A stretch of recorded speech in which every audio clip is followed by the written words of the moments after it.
Call of Cthooby is an absurd, over-the-top comedy horror mystery intended for older audiences. Content warnings can be found in the episode descriptions.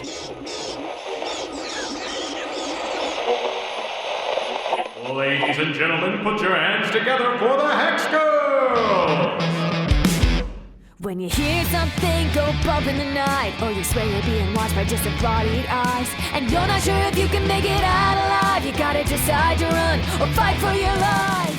Hello and welcome to Call of Cthooby, a comedy horror mystery podcast loosely based on Call of Cthulhu 7th edition, and starring everyone's favorite meddling kids and their dumb dog.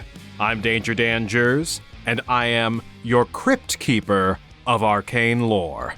Now, what we are basically going to be jumping into here, we will be playing in the Call of Cthulhu system. I will explain the rules as relevant, but this is a horror and mystery-centric TTRPG system where everyone will be playing as Mystery Incorporated. So without further ado, like any good episode of Scooby-Doo, let's jump to our cold open. The year is 1969. Yes, haha, funny sex number. Nice. It is a cold, quiet night in the town of Coolsville, Ohio.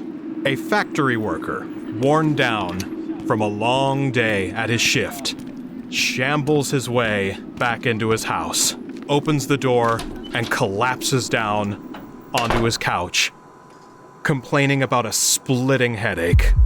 His wife pokes her head in from the other room, asks about the day he's had, and he grumbles a bit about how tired he is, about the crunch time that they're under, about how hard they are working to try to meet their deadline, as he is clutching at his head that is throbbing and pulsing. And his wife can sense his discomfort, so she offers to bring him in some food. As he turns on his television set, the screen opens up to a very sparse set, as a man in a suit and tie walks up front and center and says, "Hello there. My name is Scott Davis, CEO of Davis Delights, and I'm here to present all you pet owners with a very special treat. But first, let me introduce you to my dog, Sammy. Say, hello, Sammy. Hello, Sammy." Not what I meant, but that'll do, Sammy. Now, if your dog is a good boy, then the leading bargain brand of dog treat will probably do just fine. But if you want your dog to really feel special, then they deserve a taste of our brand new, retro Sammy Surprise. Isn't that right, Sammy? That's right. Good boys get good treats. Am I good boy? Am I good boy? No, Sammy.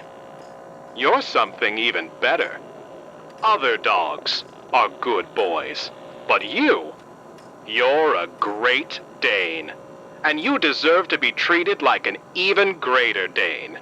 And this man on the TV begins to get out a box of dog treats. And meanwhile, in the living room, this factory worker falls forward, flat on his face, convulsing, clutching at his head in agony, as the sides of his scalp begin to slough down. His eyes begin to displace, and he begins to scream, racked with pain. His wife runs inside to see what the commotion is all about, drops the platter of food, and panics and screams as she sees everything about her husband is becoming malformed, is becoming warped and twisted. His facial features are no longer in the correct place. His skin is getting cold and pallid and clammy and pale. And he looks up to her with a wail as it cuts back to the TV screen, and you see this Great Dane chowing down on this box of dog treats, saying, "Oh boy, scrumptious, sweet vanilla that tastes the way an epiphany feels. Only the finest for this man's best friend." And a splatter of blood and viscera splashes across the TV set. And if you want to treat your good boy like an even greater Dane, then buy our brand new Sammy's Surprise at all major grocers near you. You can't have just one. And now, we cut to a psychedelic, green and blue, beflowered van, the Mystery Machine, rolling its way back in to the hometown of Coolsville, Ohio, that all of its residents have not been to in quite some time as they've been going on their cross-country adventures, investigating various mysteries, checking out different culinary delights, but they're heading back to their old stomping ground of Coolsville on a summons from Mayor Fay that is urging them to return to town quickly because of an incident that has popped up at the Snacks Corporation. As you all are pulling in to Coolsville, you're stopping to refresh your supply of Scooby Snacks, so you're making your way into the grocery store. So let's take a moment right now to have each of you introduce yourselves and which member of the team you are. Hey everyone, I'm Ben Magnet, and I play the lovable Shaggy Rogers. I was born in Crystal Cove, my occupation is an animals trainer, and I grew up in Coolsville. That's where I'm from. So, yo man, I'm ready to solve some mysteries and eat some snacks. And if anyone who's a diehard Scooby-Doo fan out there, I apologize for the bad accent and the bad Shaggy impression that I will be doing this entire game. Warning y'all right Ben, now. do you really think our listeners would not excuse that after sitting through the entirety of D&Dark? Very true. My name is Jordan, and I'm playing Ruby. I'm so sorry. I will try and speak as little as possible. But yes, I once again am playing the dog of the group that is slightly in denial about being a dog. Instead of playing a were-dog, I'm playing a rog-were. And Scooby is... If inspiration were a thing in this system, I would give it to you. Thank you. It's a terrible joke, but I appreciate it. But yeah, so in the Call of Cthulhu system, my occupation is stuntman. Residence Coolsville, age 20. I had to ask Dan, is that in dog years? Because yes, it is the dog equivalent of being 20. Because I was like, if that's people years, I should be dead 5 years ago. But yeah, I have no idea what this is going to be like. I'm going to also try my best with Scooby here. So as Shaggy and Scooby are walking in to the grocery store, I'm going to turn it over to you to do whatever antics you guys want to do to establish yourselves before moving on to some of the other characters. So I instantly imagine like me and Scooby coming out with two shopping carts, like we're both pushing them, and they are just comically piled high, like the bone-in ham, vegetables, bread, chips, all sorts of like general food, but it's like a mountain, like those comically high mountains of food you see in cartoons. And we're just like going back, and it's like just filled with food, and we're just like pushing our carts back to the mystery machine. And I look over to Scooby, who's like Scoob, I think we need to make another trip back. I don't think this is enough food, man. And I like to imagine every time you put something into your cart, I put it also into my cart. Do you steal it from his cart to put into yours? Absolutely. And then as soon as we bring the carts up to check them out, Shaggy turns around and the carts are empty. Like, Scoob, what'd you do that for, man? Hey, that was pretty good. That was very good. Thank you. As you are piling the carts high with food and as you're making your way around the grocery store, you get to the aisle where the Scooby Snacks should be. And the aisle is empty. There is some signage on the dog treat aisle that is an apology for being temporarily out of stock since production on Scooby Snacks has been temporarily put on hold as a result of an incident at the Snacks Corp production factory. When I read that sign, essentially just like camera cut to like people just like doing, just like going about their day, checking out, you hear that beep, beep, and then out of nowhere, you just hear the loudest zoinks that anyone has ever heard. That zoinks reverberates throughout the entirety of Coolsville. You hear it echo off the mountains, just zoinks, zoinks, zoinks, zoinks. And an underpaid, overworked, acneed teenager runs in to see what the problem is and sees the two of you panicking over the lack of dog treats. I rush over to him. I just grab my shoulders like, Scooby Snacks, man! Where are they, man?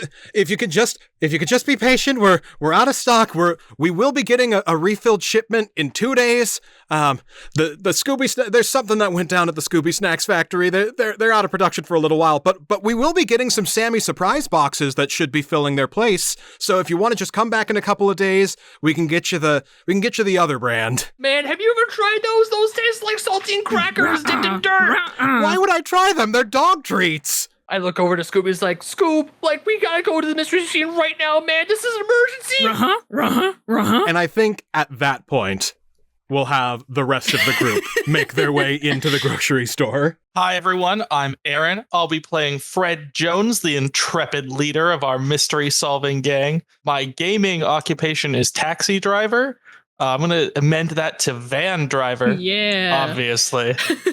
And I'm just excited to be here, y'all. Yeah. I would like to walk in, see Shaggy throttling the employee and ask, hey, what's the trouble here, gang? We're out of Ruby Rex. Look, Fred, there's no snacks. No Scooby Snacks to be found. Well, are there any other kinds of treats? No, there's no other treats.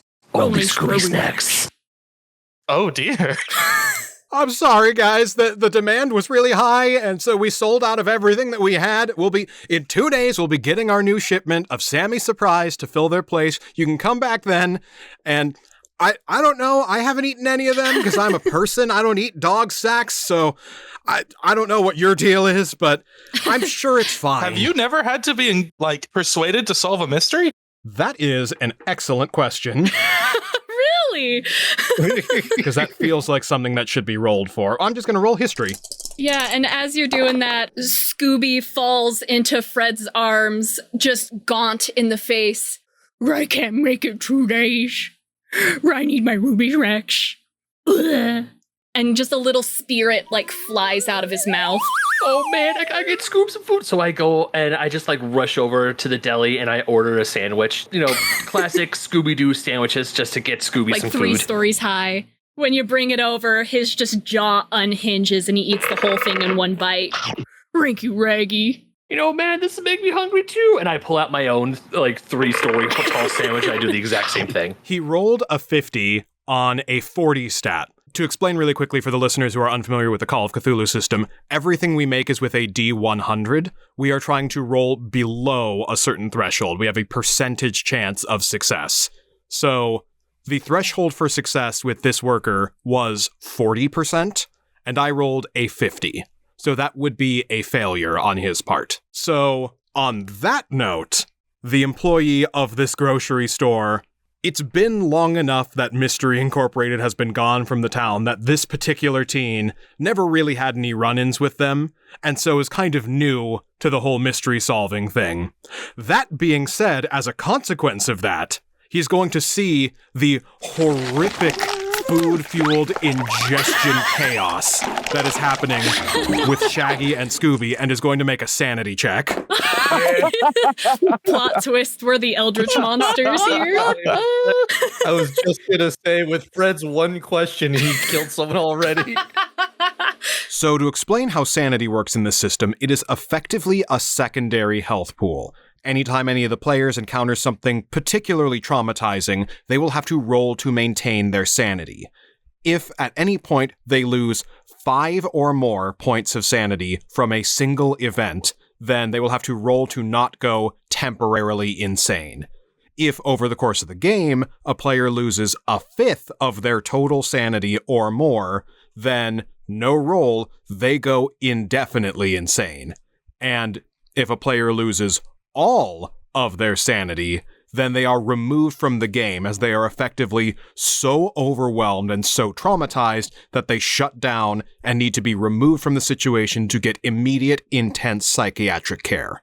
So for this grocery clerk sanity roll, that was a 57 on a 45. No! So that is also a fail. So he is going to lose 1d6 sanity. Oh no! He only lost 2. Okay. Fred, you monster. So he is horrified and backing away and he steps right back into... Hello, I'm Grayson, and I will be playing our librarian, Velma Dinkley. I'm just gonna roll for sanity right now. I know, it's gonna be rough. That actually, you did a better job than I was expecting, so good on you. Okay, cool. I'll take it. Jinkies, what seems to be the problem here? So this teenager backs up directly into you as you say that, and exasperatedly says, "Are you with them?" By them, you mean those two over there? And pointing, of course, to Scooby and Shaggy. Chowing down on sandwiches. All three of them. Hi, Velma. This guy's never solved a mystery. Oh, hi, Fred. Maybe we should take him along with one of our mysteries. Golly, that sounds fun. Well, you see, I just got called to the back to solve an inventory thing, so I'm gonna be not here. Bye. I was gonna say, is this how we kidnap a man? Later, friend. He's gonna run away. Velma, I need you to make just a straight luck roll. Okay, is that with the D100? Yes, so you will roll a D100, you will compare it to your luck stat, and you want to roll equal to or lower than that number. Oh, jeez. Not a lucky lady.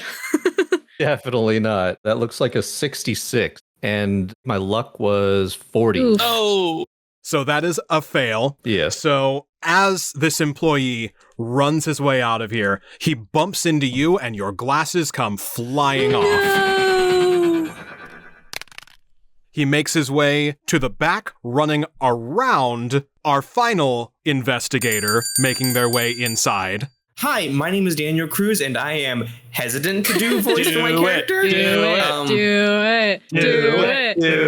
it. Because I'm playing Daphne Blake. Jeepers! Yay! That was good. I'll take it. Solid. So Daphne walks into the store and she's got the powder puff. She's powdering her cheeks, getting the last little bit of her makeup on because she's coming back to Coolsville, right? She's got to look her best. I forgot to mention her occupation is a dilettante, which I had to look up what that means. It basically means I'm a rich art snob. Yeah. My job is I'm rich. Sounds right. You are a professional millionaire. That's exactly what Daphne is. So Daphne comes in, she's powdering her cheeks. She's like, Shaggy, were you able to find the... And she just watches the chaos that is unfolding around her team. Snacks.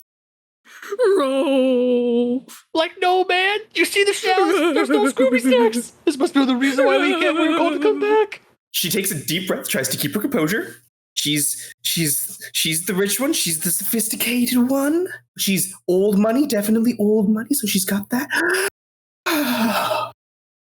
Daphne, please do watch your step. I seem to have lost my glasses. We're going to look at the ground and look for Velma's glasses. I'm still like trying to fan Scooby off even after we just had our sandwiches, and I assume Scooby is just like still almost about to faint. Oh yeah, so famished. All right, team, first mystery. Where are Velma's glasses?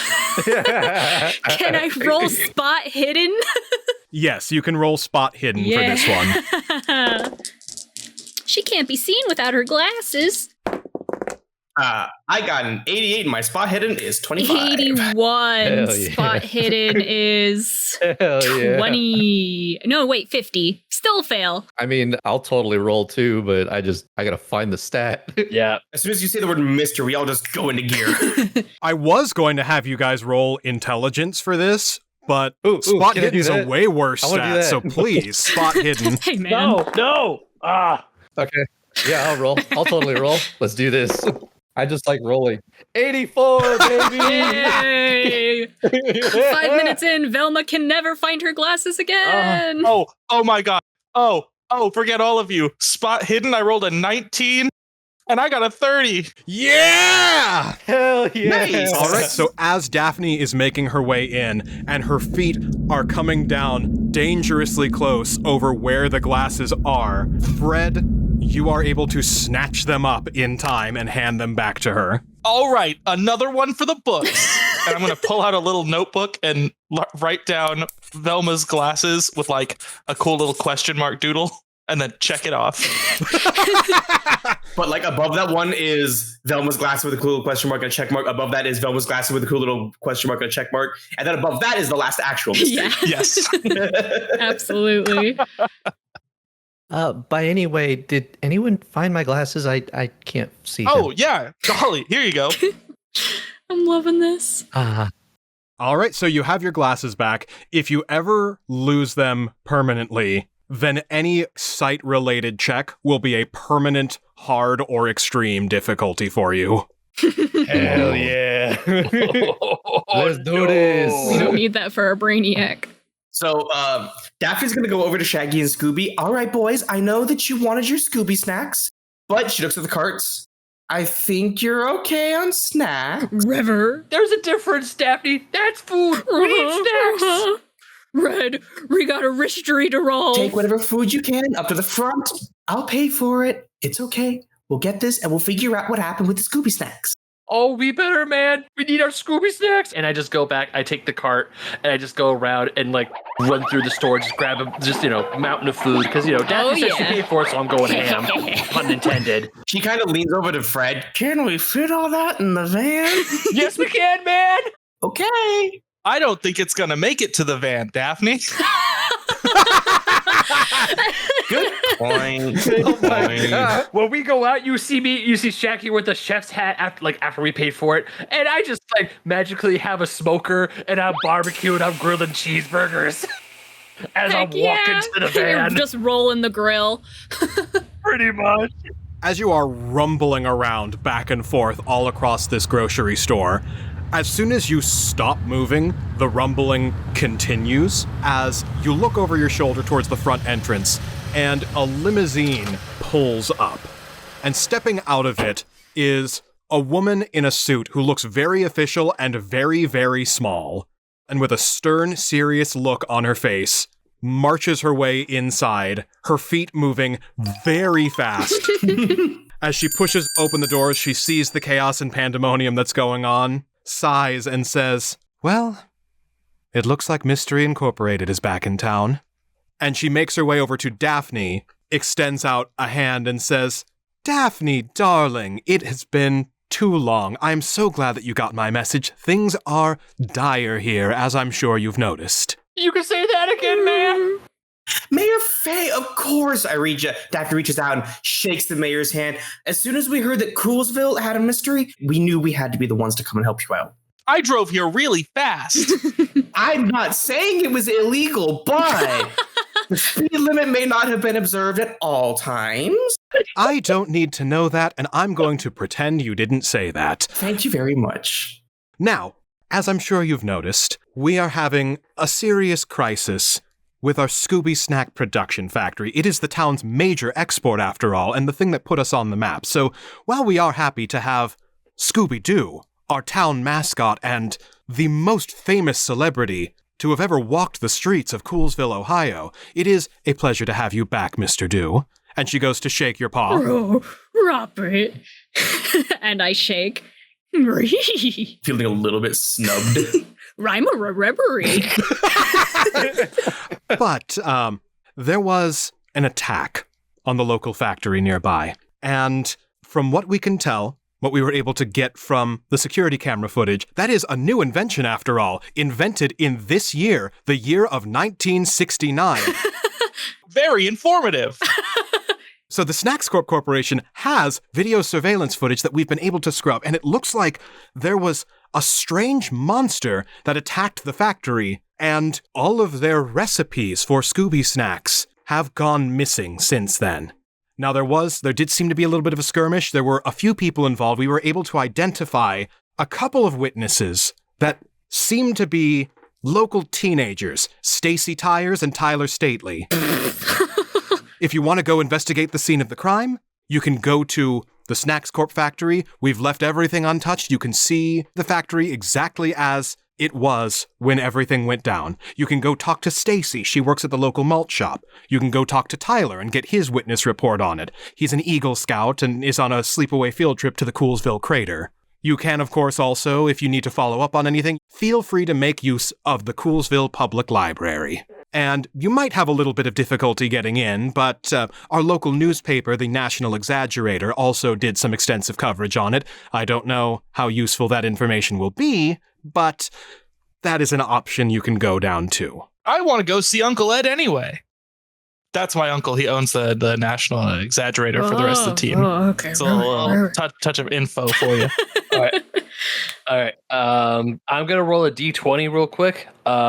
Evens, I want to go to the malt shop. Odds, I want to go to the factory first. That is a 15. So Shaggy goes like we should check out the factory, man. We gotta ride the racks. I don't know if that was legible. It's fine. You find the snacks? Yeah. Okay. Thank you. With all that information, she goes, that's a lot. We'll be sure to follow up on all those leads. I had a quick question about one of my friends here, my very, very good friend, Penelope Pitstop. Have you heard anything? How's she been doing? Her face goes cold, and with a 1,000-yard stare, she says, "Yes, I saw her at my re-election gala. She seems to be doing quite well for herself. If you need anything from any of her resources, they're just a phone call away. Feel free to use my private line." Oh, thank you very much, Mayor. We'll be sure to get to the bottom of this as soon as we can, and we'll get the Scooby Snack production up and running. Daphne's so sus. Okay, so we've got 2 votes for going to the factory first and 1 for the National Exaggerator, correct? I vote going to the mystery. Yeah. So it sounds like we're all saying let's go to the factory. Let's go to the factory. All right, so you all hop into the mystery machine. Have to buy all the food. Yeah, yeah. Of course, we got to flaunt the money. Do I have to roll my credit rating for that, or do I just buy it? You can just buy it. You will deduct that from your cash. Your credit rating will come into play if you need to get a loan, or if you need to convince if you're trying to haggle for anything. I'd be surprised. I'm thinking it's like 200 max. I'm just going to say an even drop of an even 1,000 seems fine. What do you think, Dan? Ridiculous. Yeah, I don't want to have to do the math. Daphne's like, whatever, round it up to an even 1,000. Hey, for that poor clerk's therapy, he's going to need that. Oh, and I think he said he wanted to go on a mystery with us. No, Velma, I don't think he did. So $200. Okay, I can't get this the other way around. I was trying to see $200 in 1960 is the equivalent of about $2,000 now. Mm-hmm. Oh. But let's see. Okay. So that would be about $20. Wow. Okay. So just deduct $20 from your money. Yeah, I'm not going to complain. So I have $49,980 left. Ooh. Oh my, a fresh, crisp 20. That's like more money I'll ever see in my life, man. Uh-huh. And it sends all of the employees in a frenzy as they are trying to figure out how to make change from this obscenely large bill. Like, can we even accept 20s here? It's not an even number, so they're like going through piles and piles of coins to try to break change. Lordy. What if we, by chance, open a line of credit? Her line of credit is Daphne. I know, but I'm just thinking to myself, like, I don't know if they want to go through all of that and they just say, like, oh, yeah, you can come back anytime you want. And oh, yeah, to make up the difference. The excess is. Yeah, I suppose that'll work. If you want to do a credit, I'm just going to say that passes because my credit rating is 99. Yeah, if you roll anything other than 100, you're fine. I roll 57. We're good. So that all happens. That all gets squared away. And as you pile into the mystery machine, you make your way to the Scooby Snack Factory. On the way, I want to give a little trivia. Fred's like reading out of Coolsville, Ohio tourist pamphlet, even though we've lived here. And he's like, did you know that this is the first time Scooby Snacks stopped being produced since 1945, when the factory was briefly converted to arms manufacturing to send weapons to the UK? Wow. Wow, Fred, no, I didn't know that. Wow, golly. Is Fred reading this while he's driving? Oh, yes, knees on the steering wheel. Oh, God. Daphne in the passenger seat, hands on the wheel as well, helping keep it straight. All right, roll your drive auto stat. Ooh, it's got to be pretty good, right? Oh. Uh-oh. Oh, no. We all die. What is it? I would like to push it. No! Okay, so you are pushing your failed roll, so this is going double or nothing. So give me just a brief justification of how you adjust to try to get control of the mystery machine as it starts to veer wildly off course.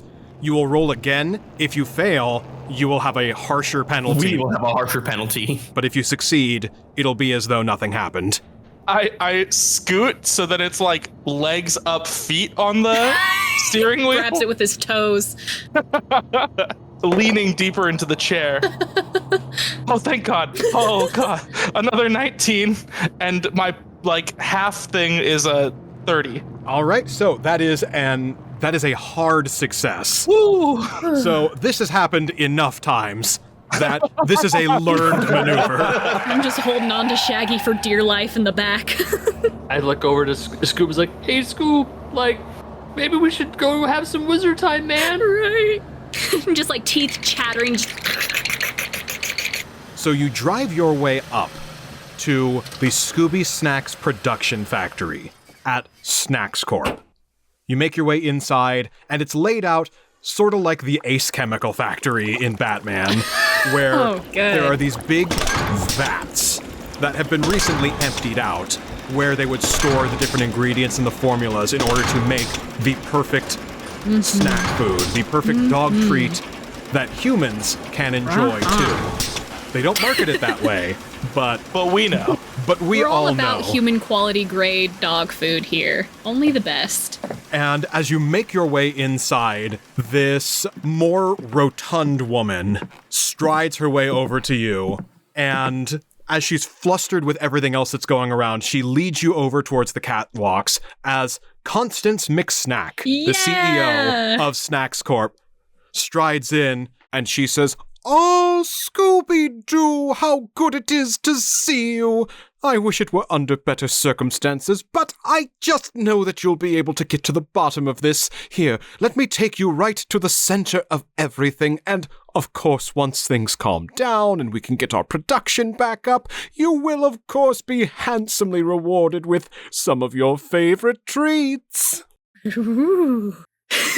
Yeah, that's all Scooby needs to hear, and he's like, "We're gonna roll the wrist tree." Ah, and Norville, it's good to see you too, as she goes over to shake Shaggy's hand, and then she whispers menacingly in his ear, "We're going to need to talk about renegotiating both of your contracts.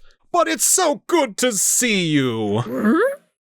Constance, man, it's good to see you too. We gotta get production back up because, man, we're starving. And I also lean into her ear as well as the only reason you're staying in business is because we are giving you some of the best PR for Scooby Snacks, so you owe us everything. Yes! Wow. Yes, Norville!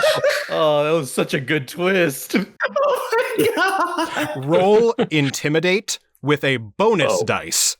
So advantage and disadvantage in the Call of Cthulhu system isn't really a thing, but it sort of is. So bonus die and penalty die are basically your advantage and disadvantage. So what you're going to do, you're going to roll a D100. I'm looking at my intimidation stat. It's a fucking 15. Shoot. You're going to roll a D100, and because that was good, you get a bonus dice. So you get to re-roll the 10s, and you get to take whichever one is better. So it's similar to advantage, except bonus dice and penalty dice can keep stacking. So if you get, I'll say for this, because that was so good, you get 2 bonus dice. So you get to roll 3 times and take the best of the 3. Why did I decide to do that? I just thought it was going to be funny. All right, what do we got? 2 70s and a 20 turning into a 24, but my stat is a 15. If you want to use up a little bit of luck, you can turn that into a success. What's my luck right now? 45. I'd say burn. You know what? Yeah, risk it for the biscuit. Yeah. What was that? That was a 25, you said? 24. 24. So reduce your luck by 9. All right. What is 45 minus 9? That should be 36. Okay, yeah, it totally is. I can't math right now. So to explain what just happened there, in the Call of Cthulhu system, if you fail a roll, you can burn away points from your luck stat in order to succeed it. So he was 9 points over success, so he lowered his luck stat by 9 points in order to push the roll below the success threshold. So Constance looks back at you a little impressed and says, well, little Norbert has done... Not Norbert. Sorry, little Norville has been doing some growing up recently. I can respect that. I appreciate it, man, but please call me Shaggy. Norville's my dad's name. Understood, Mr. Shaggy. Thank you. So she then leads you up the catwalks around the vats to a vault. And you are still up on the catwalks. There is sign of a scuffle here. There's a little bit of blood. There is also a little bit of a slimy residue. And the vault is cracked open. Would I be able to look at this a little bit more to gain any more hidden knowledge? I don't know what to say or how to go about doing that. Of course, we know where we're going, so I'm just trying to piece 2 and 2 together. Go ahead and roll intelligence. Okay. As he's doing that, can I whisper something to Scooby and only Scooby? Sure. I mean, we're all going to hear it. Yeah, there's a precedent set. I lean over to Scooby. He's like, she tried to redo our contracts for our Scooby Snacks. Thankfully, she got the message. Otherwise, I have to use at least 1.1% of my power to get our contracts the way they're supposed to be. Good. Good Rob Raggy. All right, I guess check that off the list. I got a 44 out of 90. So that is a hard success. So with your 44, what you notice, as you're taking a look around, the slimy residue that is in and around the vault and along the railings and all of that looks very intentionally placed there. It doesn't seem like something that is naturally occurring. The way that everything else is spread around, it's a bit haphazard and random. It looks a little bit too organized and intentional for your liking. And as you peek inside the vault, you don't see any traces of that slime, but you do see a powder and a gravel that is kind of dusted around in small clusters. And within the vault, it is mostly emptied out. All of the documentation is gone, but there is one box that is left over that has a different design than you're used to seeing. You are used to seeing a bright green box of Scooby Snacks with a CKS. This one is a white box of Scooby Snacks with an AX. Like, what is this, man? Why'd you misspell Scooby Snacks? Hey, gang, it seems to me that this slime here may or may not be based off of the scuffle as per se. And Shaggy, I don't know if there's anything you could do to prove that that might be Scooby Snacks, but I might be slightly skeptical about that. Can we give it a little taste test? A little num num num? Or a stiff. I don't know. As you give it a sniff, you're getting a different scent than you normally do out of Scooby Snacks. And you see on the box that it does boast a bold vanilla flavor that, quote, tastes like a grand discovery. And from your own recollection, typical Scooby Snacks tend to come in a flavor of caramel butterscotch and have no such byline. Ruck. Renrilla.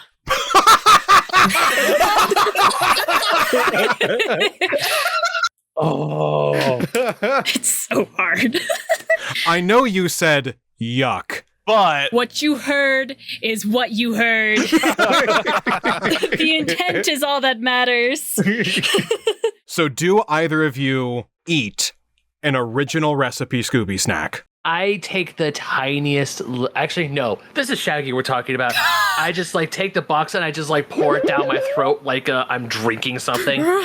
Is there any way I could stop him with the flying Dinkley? Please describe the flying Dinkley. Yes! So Velma sees Shaggy about to go do this, and she already knows she gave him a warning. So she goes up behind him, grabs him under his arm, and proceeds to lift. I told you not to try any of them damn snacks right now, damn it. And just shucks him. Okay, so here's what I'm gonna do for this. As Velma channels her inner wrestler and goes to pin down Shaggy, I want you two to both roll opposed Shaggy, your fighting brawl stat, and Velma, your wrestling stat. Oh, God. I mean, it's not the greatest, but... Oh, I'm screwed. I only have a 25. What am I going to get? Velma's wrestling's only a 26. Okay, well, I got a 34, so I'm pretty sure I failed. I just got I think it was 25? Ooh, 26. Okay, cool. So, Velma, you are able to successfully stop him from downing the entire box. Well, gosh, Constance, this place has really got the team riled up. What happened here? The gravel and dust powder poofs up as Shaggy hits the ground. She sneezes for a second and kind of rubs her temples a little bit, and then says, well, I haven't personally reviewed the security footage, but one of my security guards did go over it, and it seems as though a strange amphibian-like creature broke its way in. There was a bit of a skirmish here. One of our security guards did go down. We haven't seen him since the scuffle, but one of our less reputable security guards, I think you know him. He goes by the name of Red Herring. I know him. Yeah, we remember Red. As Velma tackles me, I'm like, Zoinks, damn. So as he's pinned down to the ground, about 4 original recipe Scooby Snacks with an X spill out of the box and onto the floor. Do we see any reaction? Yeah, what do they look like? Do they look different? I mean, I know they smell like vanilla, but... Do they melt through the floor itself? Yeah, that's kind of... Or do they have a glow about them? Yeah, the old cell-shaded 60s, little glow aura. At this time, they are not glowing, but what you do notice as they spill out is they are coated in a powder that looks fairly similar to the dust and gravel that is spread out throughout this vault. Sus. Did Fred have any reaction to hearing the name drop of Red Herring? He started to. Yeah, so I'm gonna the legs go together like the still 60s frames, and he's gonna cross his arms, and then the camera zooms into his face, and he does the head turn, but then that's all. Fred and Daphne, both of you roll spot hidden. Oh, I did so well last time. Let's go. Would Velma have a forensics kit or something? Or is that possibly in the van or something? Interesting. I would be willing to... It makes logical sense that you would have that. So okay. I'm just trying to see what stat that would best apply to. Like medicine or... Let's go ahead and say that you have a forensics kit. Let's give you the average stat for that, which should be 40. Okay. What I wanted to try and do is basically, of course, not touch them, but use the tweezers to pick up one of the Scooby Snacks and drop it in one of the vials, and then try and pour in, trying to remember the fluid that you throw in there to see if there's a general reaction. Okay, here we go. Forget what I said. Roll occult. Oh, okay. Spooky. But while you're rolling that, I got a 21 on the die and a 30 on the stat, baby. Heck yeah. Yeah. All right. So, Fred, as you indignantly turn your head to the side, you see along the catwalk, there are a few clusters of this gravel-like material and a little bit of that slime that are sticking together vaguely like footprints that make their way past a supply closet and then give out. Golly. I'm going to check out that supply closet, gang. And I do. All right. For my roll, and I got a 87 out of a 30 that I needed. So that's no. Oof. Ouch. So what you see before you is a very soggy dog treat. Mm. And Fred, as you throw open the door to the supply closet, flies burst out of it, and you see a mangled corpse in a security guard uniform that is stuffed in the corner.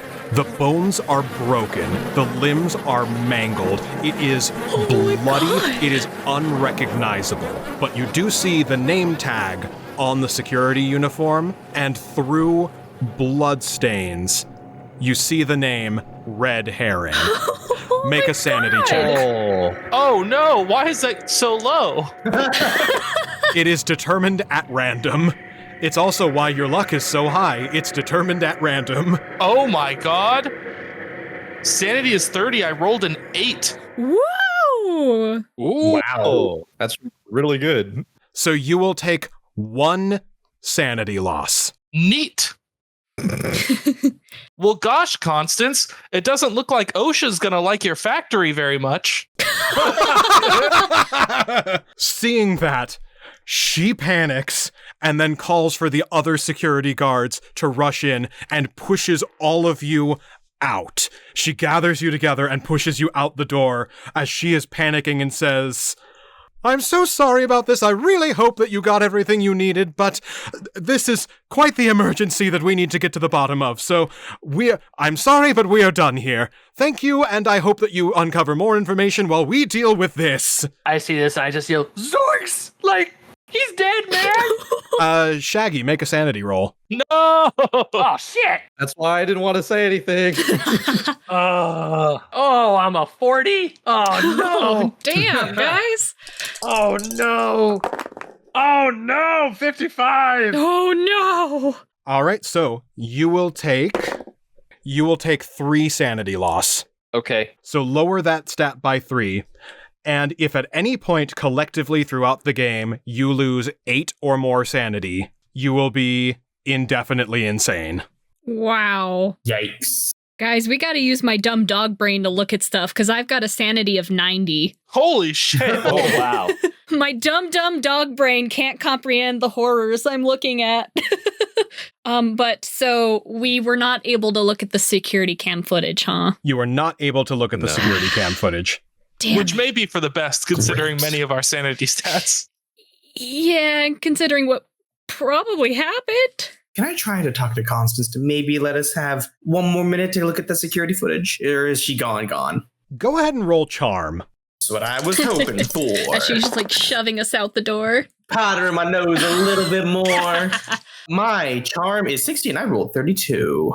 I was 2 points off of a hard success. It's not a hard success, but you are able to stick around for another minute. I kind of like go up to Constance and like, oh, Constance, we're just trying to do our best to help you. And we understand this is an emergency. Poor Red over there. Can we at least have a moment to look at the footage? Please? Maybe? Bat's eyelashes. This keeps going higher and higher. Bat's eyelashes at Constance. Nose is caked with powder. Exactly. Constance starts to say no in her panic, and then one of the security guards, looking pale-faced, runs out of her office and says, Miss McSnack, we've got a phone call from the you-know-who, and all of the color drains out of her. She looks at you and says, all right, take the time that you need. I know that I wanted to grab a sample of that slime. I will say you were able to. Okay. Other than that, I mean, I was just going to follow along to the security cameras to see what is there. Yeah, let's see it. Essentially, what you see unfolding. You see the cameras are trained on where this vault is, and you see a couple of teenagers, Stacy Tyers and Tyler Stately, sneaking their way in and looking and giggling to themselves as they've made it inside the factory, making their way through the vats, taking some samples, eating some stuff, daring each other to eat little bits of the dog food, and a security guard runs in, points a finger at them, and you notice the big bushy red hair of Red Herring, and the two of them panic and start to run, and they get just out of range of the security camera, and then back up as this shrouded, shadowy, humanoid, amphibian-like figure marches towards them, and it's dragging its hands along the railing and leaving that slime behind. And the kids turn around and run back towards Red Herring, who is shocked and lets the two of them pass as he hesitantly reaches for the nightstick, takes a few steps forward. The monster roars He runs the other way, the monster thunders after him, and the footage cuts out.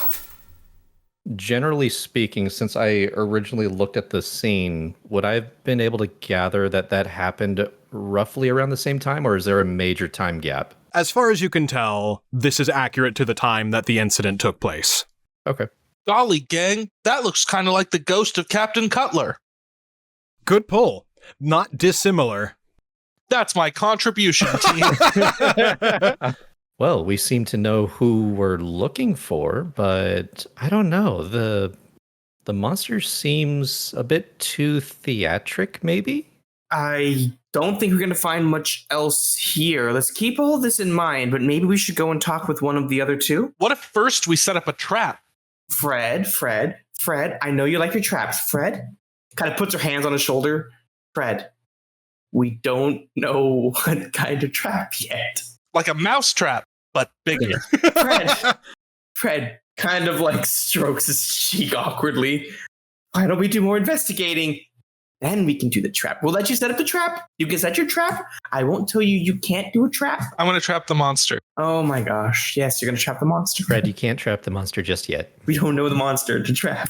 We don't know where the monster is. Like, I agree with Daphne here, man. We need more information. And also, I need some food after seeing that body. It sounds like the malt shop it is. Yes! Malt shop! Let's go, team.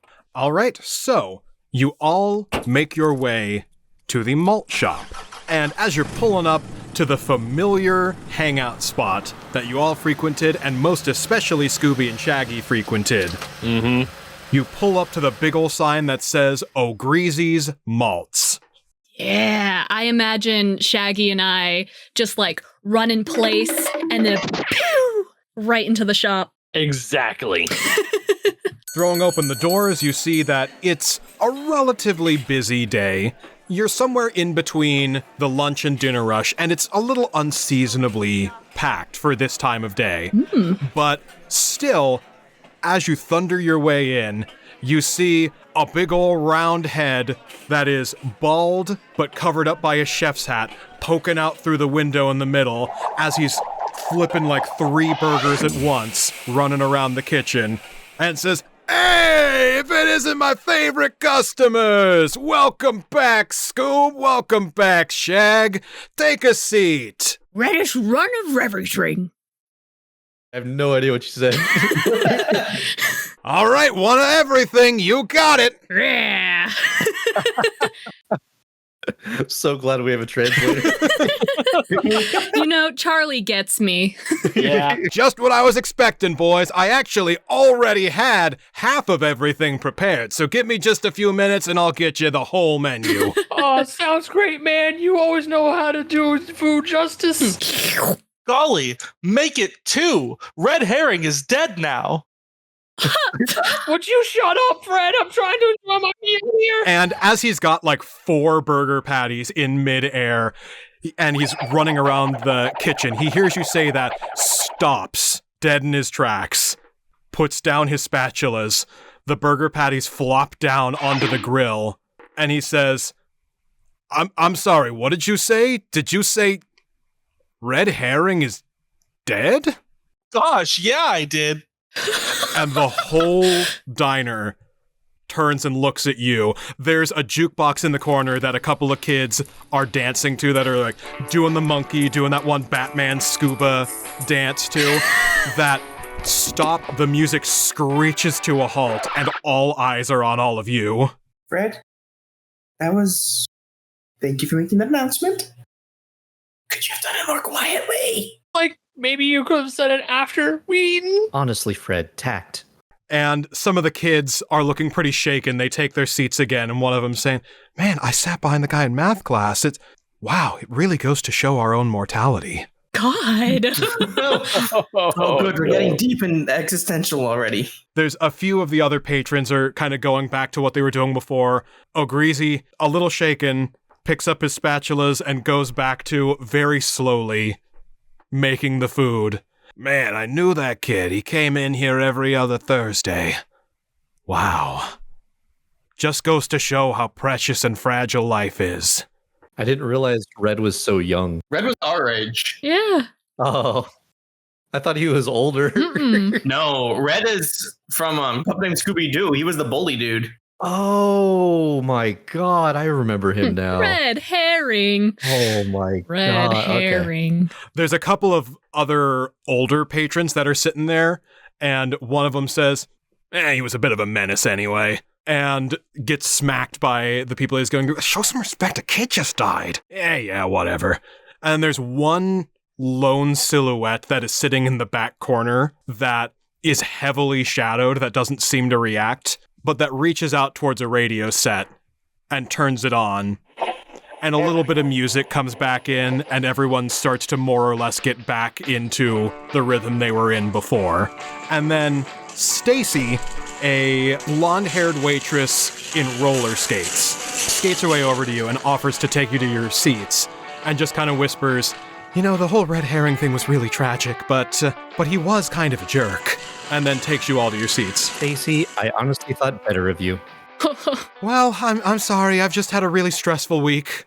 And we just got back from the factory where the boy died. Well, can I take your order, or are you just gonna sit here and chastise me?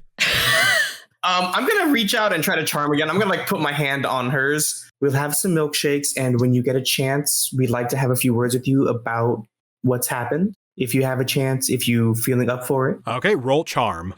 Ooh, 71. I'm going to use my luck to turn that down to 60. Okay. Because I feel like getting information is incredibly important. Absolutely. Mm-hmm.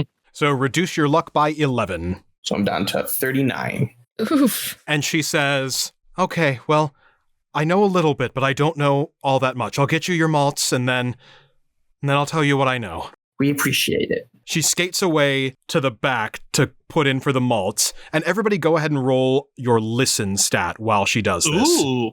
Before she skated away, I was really like, yeah, can we get 5 chocolate, 3 vanilla, 2 strawberry, and 4 swirls, please? Now, when you say swirls, do you mean a swirl of all 3 flavors or a combination of 2 of the 3? Combination chocolate, vanilla. Understood. Thank you. What will everyone else be having? I was literally going to make the same joke. So this is my game, I guess. I rolled a 2. What? Damn. Your low rolls. We're just waiting for this. I rolled a 78. I don't hear shit. I rolled a 99. Whoa, man. Yeah, I rolled a 61. I got a 56 out of 72. I am Shaggy. The second those balls show up, I don't care. I am slurping and drinking away. Head empty, except it's full of malt. So Velma got a success, and I'm assuming, Fred, was that a hard success or an extreme success? Extreme.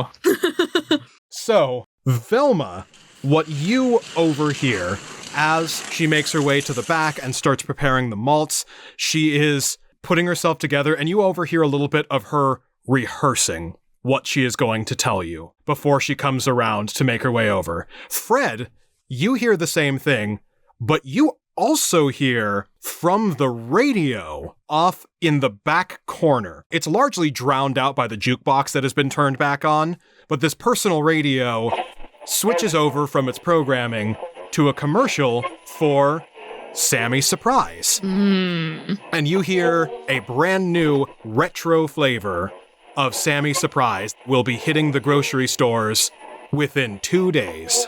Well, gosh, gang. Those Scooby Snacks don't look like they're going to be built anytime soon, or the factory's not gonna. Man, thinking's hard. That factory doesn't look like it's going to be up and running anytime soon.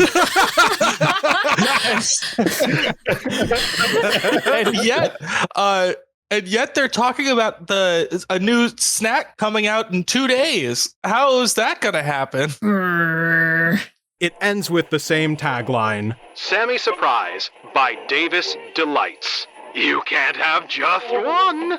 Can't have just one. It tastes the way an epiphany feels. It tastes the way an epiphany feels. Well, golly, gang, who the hell is Davis Delights? I'm about to say, is that a name that we've heard?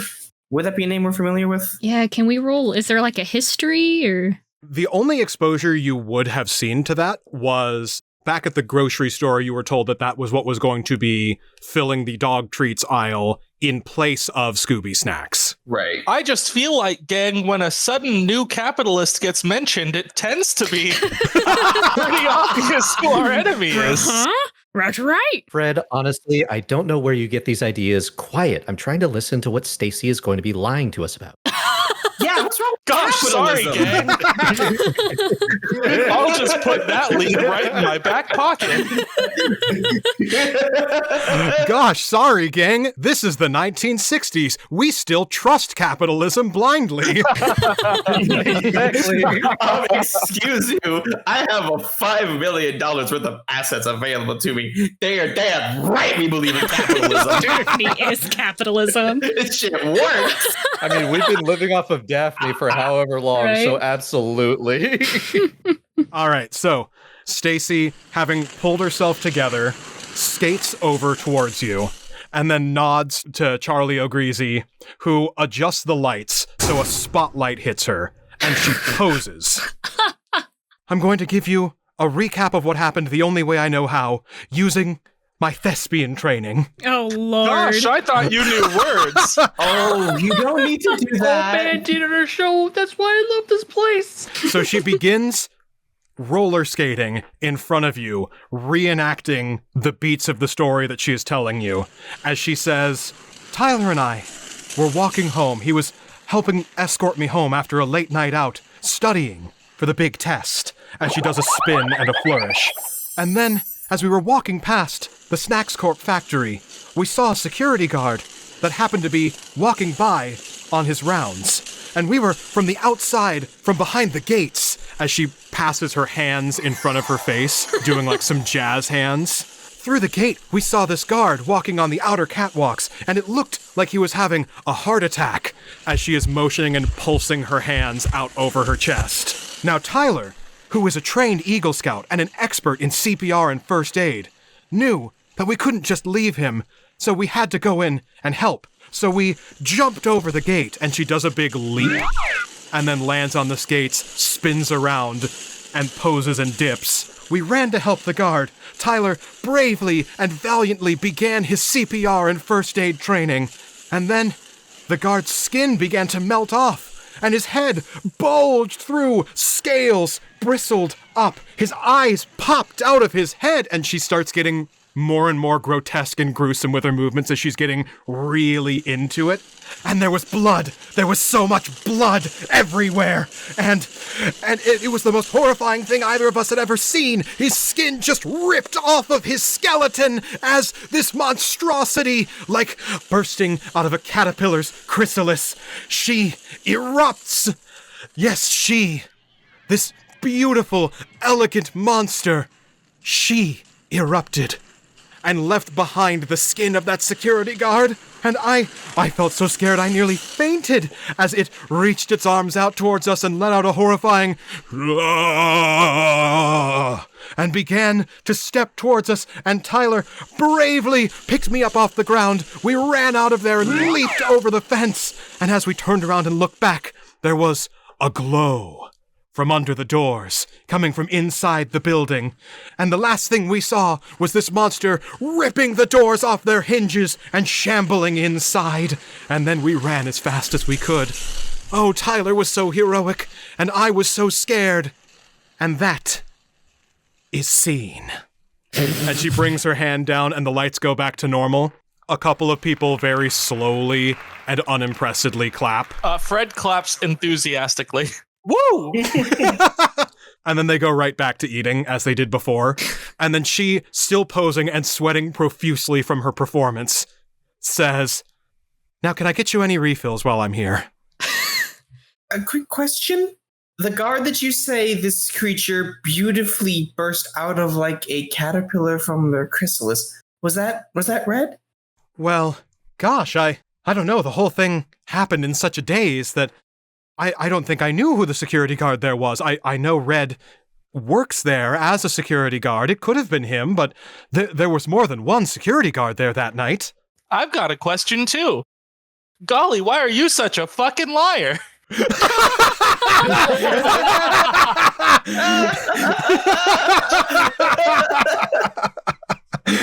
Fred, I'm trying to get that out of her a little bit nicer. We saw you all on the brand new, shiny, fancy videographic cameras, and you were goofing around inside. You weren't outside or saving someone from a heart attack. Gosh. Aptly put, Fred. Stacy, would you like to clarify? Roll whichever stat you feel is relevant with a bonus die. Yeah, I have 0 persuasion or intimidation, so I was not trying to get any form of... Oh, no. All of my stats are so terrible.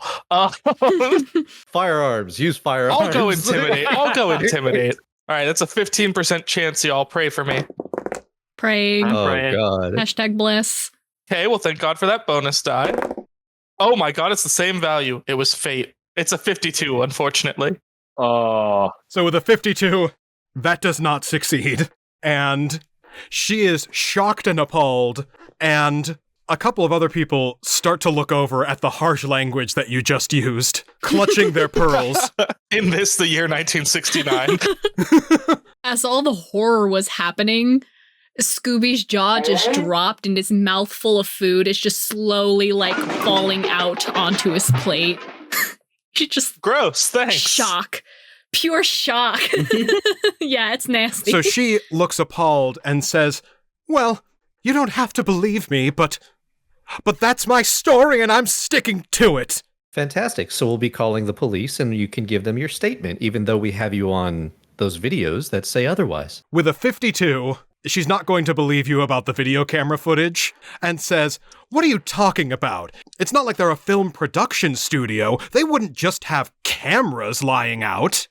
Can I use a form of intelligence to explain to her what the video or security cameras are? Yeah, sure. Go ahead and roll intelligence. I like the idea of undermining it. Like, wow, Velma, we've never called the cops before, even once. Ever. Yeah, I know. So I did get a 44, but we'll see what happens. Stacy, her eyes kind of glaze over as you give that explanation, and she says, well, I didn't understand about half of that, but it's clear to me that I am not wanted here. So I'll get you some ketchup, and then I'll be on my way. And then she skates off, and off in the corner, that one shadowy figure with the radio begins to chuckle a little bit. Oh, we gotta check that guy out. Does he have any food on his table? Is there any reason I would go look at him? Stacy skates by his table and brings over a big ol' hefty burger that gets plopped down right in front of him. My head like goes over the booth and like over him, and vacuum cleaner just bun, lettuce, tomato, burger, cheese, bun. That's a terrible way to put together your hamburger, but cheese on the bottom of the burger? Cheese on the bottom. That's McGreasy's specialty, man. And don't forget the extra grease. Extra grease. But yeah, so my head is currently over this guy. Do I see anything? Do I get any info? Does he care that his burger has been vacuum cleaned by a dog? Yeah. He looks over to Stacy and says, give me another one of those. And I go, yeah.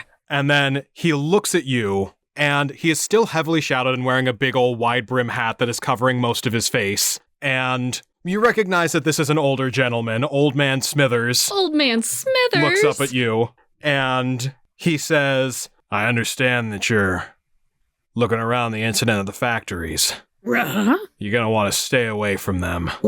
Creature like that reared its head around here once before, after the meteor came down. Meteor?